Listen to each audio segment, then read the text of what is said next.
आज अपनी शायरी से कुछ अशार चुने हैं साहिब अदराक लोगों के लिए, समात कीजिएगा।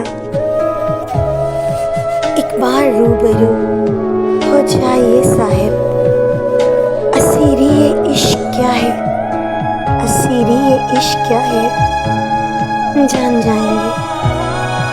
और हाँ, कुछ तो ख़ास होगा ना जो नज़र मुझ पे ठहरी। हर मुंडेर पे तो इश्क का परिंदा बैठा नहीं करता। और मैं तिश्ना लब हूँ जबकि समंदर है सामने, दो हरफी कुन की बेड़ियों में पैर कैद हैं।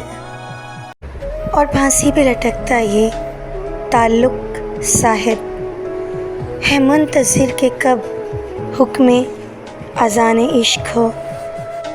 और आखिर मैं जानती हूँ इंतज़ार रायगां गया, संभल ले यारे दिल अब साहिब आ गया।